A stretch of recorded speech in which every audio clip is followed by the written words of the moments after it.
ఇవాళ నాగర్ కర్నూలు జిల్లాలో మల్లన్న జాతరలో జరిగినటువంటి గొడవలో రెడ్లు ఒక మా బీసీ బిడ్డను రజక కులానికి చెందినటువంటి కుటుంబం పైన దాడి చేసి వాళ్ళ చేతుల్లో ఉన్నటువంటి 2 నెలల పసికందును కాలుతో తన్ని చంపినట్టుగా తెలుస్తూ ఉంది. అయితే అధికార కాంగ్రెస్ పార్టీకి చెందినటువంటి కొంతమంది రెడ్లు ఒక రజక బిడ్డ పైన దాడి చేస్తే ఇప్పటి వరకు ఎఫ్ఐఆర్ చేయలే, నిందితులను అరెస్ట్ చేయలేదు. ఘటన జరిగి 2 రోజులుగా వస్తూ ఉంది. ఏ పేపర్లో లేదు, ఏ పేపర్లో వార్త లేదు.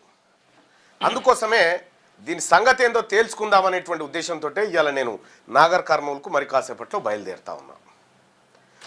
ఏ పోలీస్ అయినా ఏ ఒత్తిడి కారణంగా కంప్లైంట్ తీసుకోలేదు. ఒక మనిషి ప్రాణం పోతే కూడా కంప్లైంట్ స్వీకరించినటువంటి దుర్మార్గమైన పోలీస్ వ్యవస్థ అక్కడ ఎట్లా ఉంది. నేనే వస్తున్నా పోలీస్ స్టేషన్కి, సదరు పోలీస్ స్టేషన్కి వస్తా, ఏం జరిగింది ఏదైతే గదైంది చూసుకుందాం. ఇక మా బీసీ బిడ్డకు మా రజక బిడ్డకు అన్యాయం జరిగితే ఒప్పుకునేది లేదు. నేను వచ్చే లోపల ఎఫ్ఐఆర్ బుక్ చేయాలి, నిందితులను రిమాండ్లోకి తీసుకోవాలా. రిమాండ్లోకి తీసుకొని ఇవాళ సండే కోర్టులు ఉన్నాయి అనేటువంటి నాటకాలు ఆడకుండా జడ్జి ఇంటికి పోయి రిమాండ్ చూపించి అక్కడి నుంచి జైలుకు పంపించాలి. ఇది మీరు చేయాల్సినటువంటి పని. మీరు ఏం సెక్షన్స్ పెట్టిరు, ఏం చేసిరు, ఏం కథ, దాని వెనకాల ఎవరెవరు ఉన్నారో ఇదంతా తెలుసుకోవడానికి ఇలా మేము వస్తూ ఉన్నాం. ఆ బిడ్డ ఎవరైతే ఉన్నారో ఆ 2 నెలల పసికందు, ఆ పసికందు వాళ్ళ తల్లి ఏమో ఎస్సీ అంట, తండ్రి ఏమో రజక అంట. నాకు నిన్న నుంచి చెప్తా ఉన్నారు కానీ ఇలా విజయవాడ కార్యక్రమాలు ఉండే అన్ని కార్యక్రమాలు రద్దు చేసుకొని క్లియర్గా నాగర్ కర్నూలు పోతా ఉన్నాం. ఇక్కడ మా బిడ్డలకు అన్యాయం జరిగింది, వాళ్ళ కోసం, నా రజక సోదరుల కోసం ఇలా పోయి నిలబడడానికి మేమంతా బీసీలుగా తెలంగాణ రాజ్యాధికార పార్టీ పోతా ఉంది.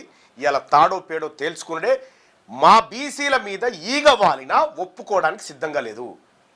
ఈటితో కొడితే పత్తర్తో కొడతాం, మేము ఊకోవడానికి సిద్ధంగా లేము.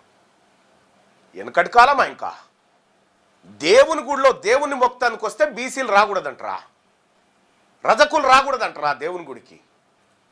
ఎవరు రాబాయి మీరంతా? నేను వస్తున్నాడికి నాగర్ కర్నూల్లో జరిగినటువంటి ఈ అమానవీయ ఘటన మీడియాలో రాలేదు, సరే మీడియా సంగతి తర్వాత. కానీ ఇక్కడ ఒక బీసీ బిడ్డ పైన జరిగినటువంటి దాడి, అది మా మీద జరిగినటువంటి దాడిగా భావిస్తూ ఉంది తెలంగాణ రాజ్యాధికార పార్టీ.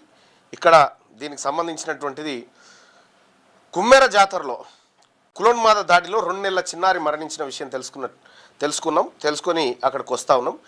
నేరుగా పోలీస్ స్టేషన్కే వస్తా, పోలీస్ స్టేషన్లోనే కూర్చుంటాం, పోలీస్ స్టేషన్లోనే తేల్చుకుంటాం ఈ అంశం.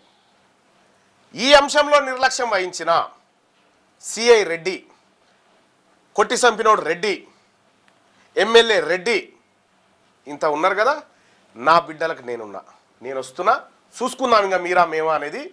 మీరు ఎఫ్ఐఆర్ చేయకుండా, నేను అడిగితే పోలీసు వాళ్ళు ఏమంటారు, ఎఫ్ఐఆర్ ఎందుకు చేయలే అంటే ఎఫ్ఎస్ఎల్ రిపోర్ట్ వచ్చినాక చేద్దాం. మనిషి చచ్చిపోయిన తర్వాత నీ పనేందా?